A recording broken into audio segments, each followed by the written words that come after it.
ኢትዮጵያ ውስጥ እድገት ሳይሆን ሚራክል ነው ያለው። ኢትዮጵያ ውስጥ ለውጥ ሳይሆን እኛ ለውጥ ልናመጣ ያሰብን ሰዎች ካሰብነው ፍጥነትና ጥራት በላይ ነው።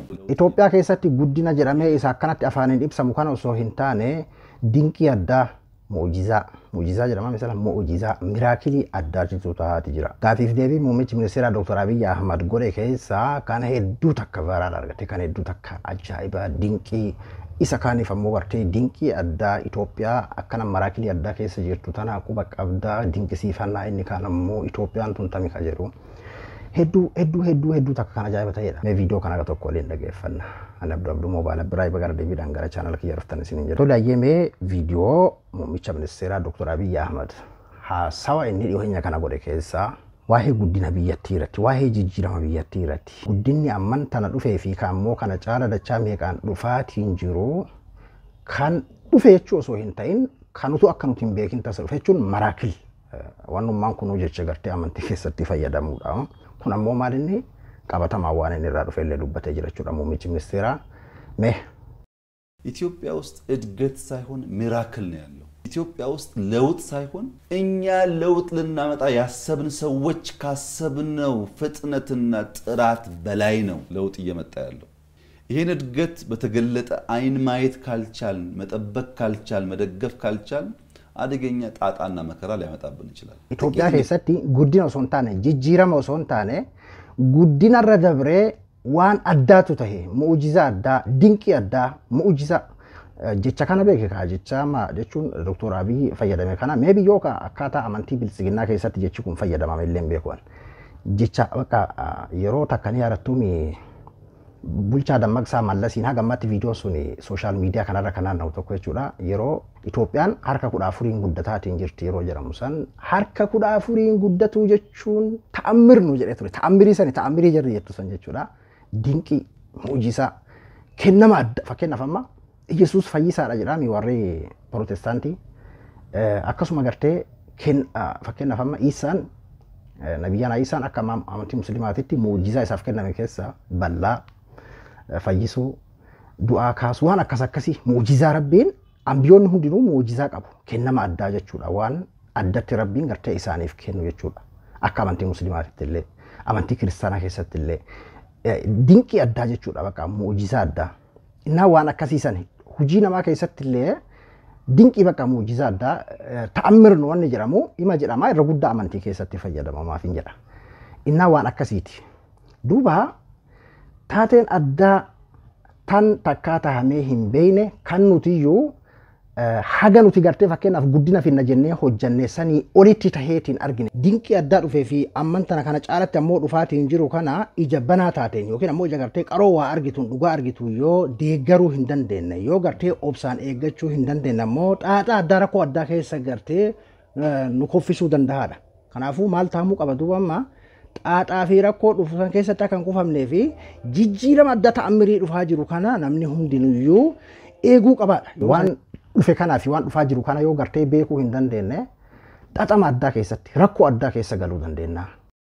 ጥቂት ኢንዲኬተርስ ብቻ ላንሳ ብዙ ሰው የማያስተውለው ግን ሚራክል ተብሎ የሚወሰደው ዘንድሮን 4 5 10 ዓመት ከደገመች ኢትዮጵያ አበቃ መከራው አበቃ ዘንድሮ dinqiin addaa arganne amma Itoophiyaan argatte kun imee maalinni waa xiqqoo irraa haa kaafnu waan hedduu jiru keessaa haguma xiqqoo takka wal yaadachiisuudhaaf haa kaafnu maraakil jennee isa ibsuu dandeenyu isa immoo kin gartee muujizaa addaa jenneetiin ibsuu dandeenyu kennama addaa kan amma argatte kana waggaa 10 dhufu kana yoo itti dabalatte Itoophiyaadhaaf yeroo rakkoodhaa yeroon gadadoodhaa dhumee jiraadha. Itoophiyaadhaaf asirratti raawwata jedhan haalli gadadoon haalli rakkoodhaa isa kana ammoo gartee fakkeenyaaf miraakilii kana bakkaan gahuudhaa fi hundi kenna.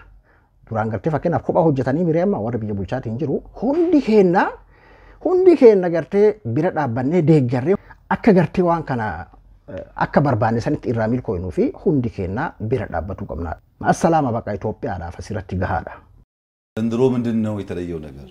ዘንድሮን ለመረዳት ኤክስፖርትን ብቻ እንመልከት።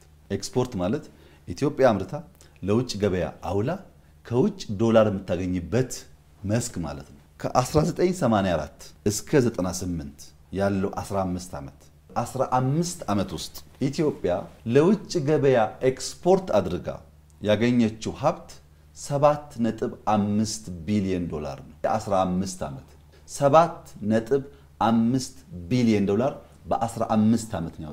ዘንድሮ በአንድ ዓመት 8 ቢሊዮን በላይ ዶላር ገደማ ከኤክስፖርት ታገኛለች። ቶሎ ኢትዮጵያን ድንቂ አዳ ዲሄኛ ከናተ ሞ ማል አርገተ jechuun namni aqlii qabu gaafatu danda'a. Waa'ee ekspoortii qofa haalaan Itoophiyaan bara 1984 irraa hanga gartee 98 tti waggaa 15 keessatti ekspoortii gootee waan ala ergitee doolaara irraa argattu kanarraa waggaa 15 keessatti doolaara biiliyoona 7.5 argatteedha. Gaafni kun yeroo wayyaaneeti.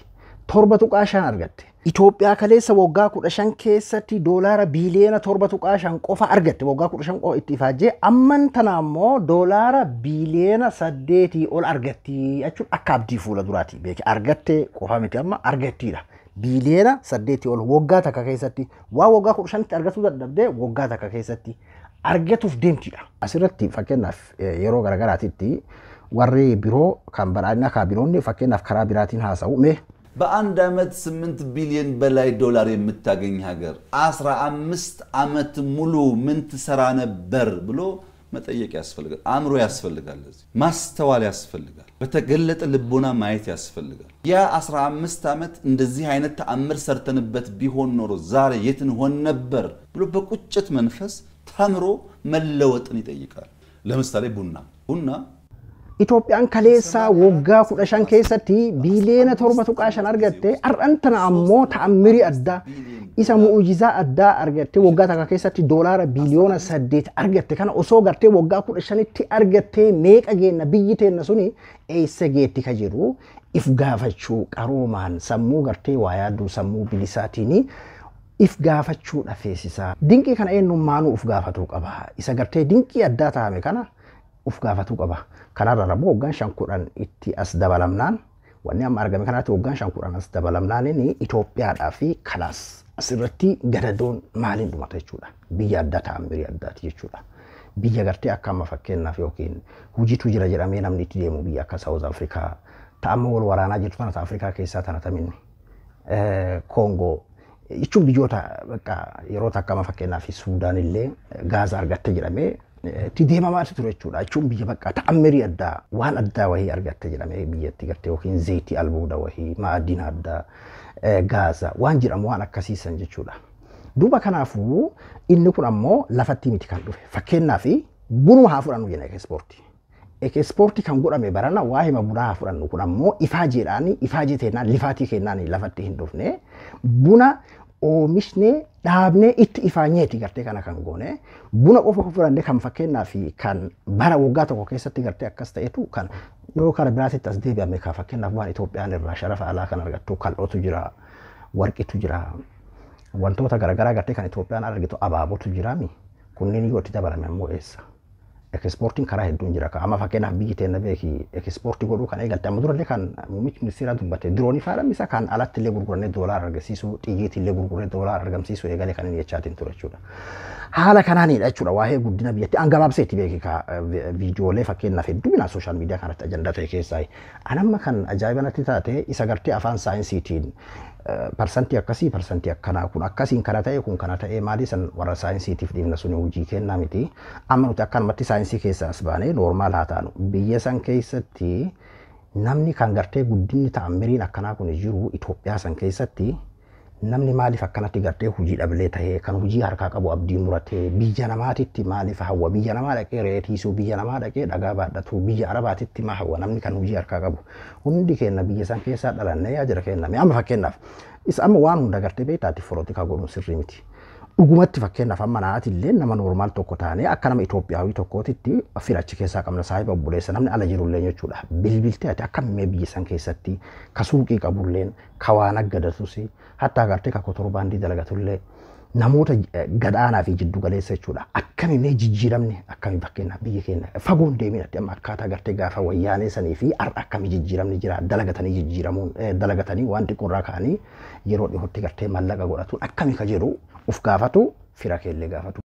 Ani sila maalirra ibadaa muummichi ministeeraa jechuun duraan amma fakkeenyaaf haasawa akkana kana kan agarree namoonni paartii kana deeggaran yeroo hedduu waan addaa waan takka hin taa'amin Afrikaa kana keessa ijoollee saayibban kennaa irraa illee agarra namootuma mootummaa kana deeggaran isa gartee faarsee bulaa jedhamee yookiin faayidaadhaaf nama faarsu qofaan warruma akkana deeggaru taa'ammirii addaa godhaa jira biyya san namatu beekuu fi dhabe malee jedhan maalin yoo ati jetteen si wanni inni si himu jiru kiroodariidha amma muummichi ministeeraa kiroodariin dubbanne ammoo asirratti namicha amma dura fakkeenyaaf miidiyaa irratti lidatuu fa'aa wajjin haasawaatiin ture tokko akka jedhetti nuti karaa qaxxaamuraatiin sharafa alaa kana waan duraanii caala argamsiisaa jira jedhe maalinni waa'ee roozartii adda addaatii fi paarkii kana alarraa fakkeenyaaf warra dhufeetiin daawwaturraa doolaara hagan arganna baatitti waggaatti hagan arganna karaa qaxxaamuraatiin mallaa guddaa argataa jira jedhe waan silaa dur bunni ergamee kal'oon ergamee maaliin ergamee wantoota ganaa oomishamuu maal jedhamu kana osoo hin ta'in karaa qaxxaamuraatiin paarkii madaawwachiisuudhaa fi waanuma akkanaa kanaanii karaa qaxxaamuraatiin mallan gurguddaan argamaa jira jedhee ture.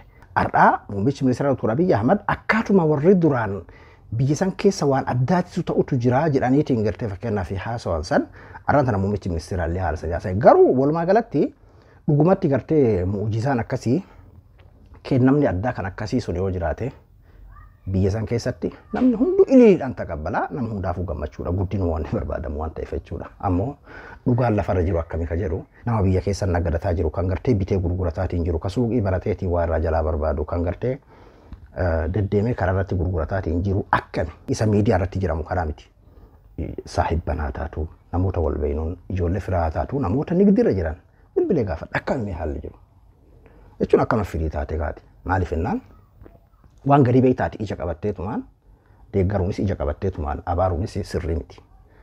Dhugaalleen si jalaa dhukatti haala sanitti waan ta'eef ati waan tokko dhugaa takka addaan baruudhaa fi ofii keetii qabatamaan iyyuu gaafachuu. Kanaafuu wanni muummichi ministeera Dr. Abiy Ahmad jedhe kana akka isa kaaniif akka diraamaatiitti sooshaal miidiyaa kanarra kan qoodamaatiin jiru Itoophiyaan tun taminni tanuti gartee keessatti akkas ta'aa jiru tana immoo taminni Itoophiyaa keessatti namni beelawaatiin jiru keessatti mana kiraa kafalataatiin jiru kan keessatti dalagateetiin kiraa kafalachuu dadhabe tana immoo kan keessatti dalagatee jiraachuu dadhabe tana immoo kaminni inni kaan immoo kunoo dhagaa hakaa waan abbichuun jedhe biyyi sadarkaa ta'ammirii addaasni irra jirti jedhe kan akkasitti qoodullee jira dhugaa rabbii bitaa namatti gala.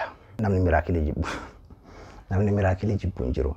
Hatta eeguma gartee fakkeenyaaf warri badhaadhinaa dhufee haga biyyattii lolan eegalin dura bar tokko fakkeenyaaf diinagdee biyyattii kan gartee daaraa godhe lolaan fakkeenyaaf ammallee lola keessa jirti beeku kana muummichi ministeera Dr. Abiy Ahmad illee bara dura dubbateeti ture. Karaa nagaatiitti dhufuu qabnaa warri qawwee dhukaasan warri gartee biyya ikoonoomii keenya kanaan gufachiisaatiin jiran karaa nagaatiitti dhufuu qabnaa. Kana jennaan lolarraa namni tokko illee faayidaan argatu ammas karaa lolaatiin aangoo qabatuu hin dandeessanii ammoo rasaasni takkattiin dhukaatu doolaara jedheeti ture. Achuma keessaan ta'ammiriin addaa ta'ame jechuudha. Haa ta'u akkuma fedhe yoo haa ta'u maybe an yoo biqiltuun ammaa gartee fakkeenyaaf akka addunyaatti rikaardii qabna jedhanii ka addunyaan galmeessuuf illee baattu waa'ee biqiltuu kanallee haasawaa turanii yoo biqiltuun dhaaban kun hundi buna ta'e illee beekuun.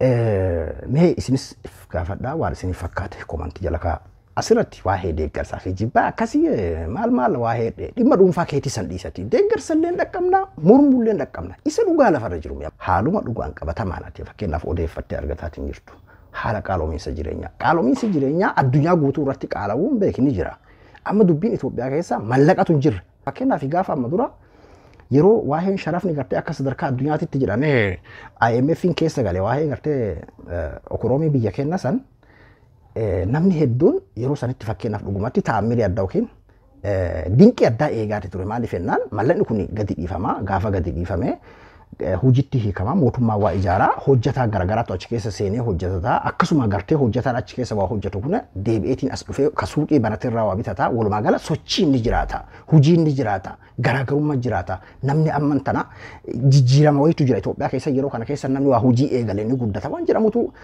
haasawamaatiin ture jechuudha gaafa gartee jijjiiramni sharafaa dhufu san garuu osoo homaa garaagarummaa guddaan osoo hin mul'atin kun waan raggennee jirra jechuudha. Kana yeroo jedhu guutumatti wallaahi yookiin ammoo taajirootaaf wayyaa ta'uu danda'a warra ol aanuuf wayyaa ta'uu danda'a akka sadarkaa biyya keenyaa jiddu galeessaa fi gadi aanoo keessa dhaabbannee yoo ilaalle jechuu biyya hundaaf iyyuu mee isin maal isiniif fakkaata warra biyya keessa jirtanis fi warra biyya namaa keessa jirtanillee adabdabdummoo baala biraa hanga qophii biraatti walitti deebinutti nagaan naa tura.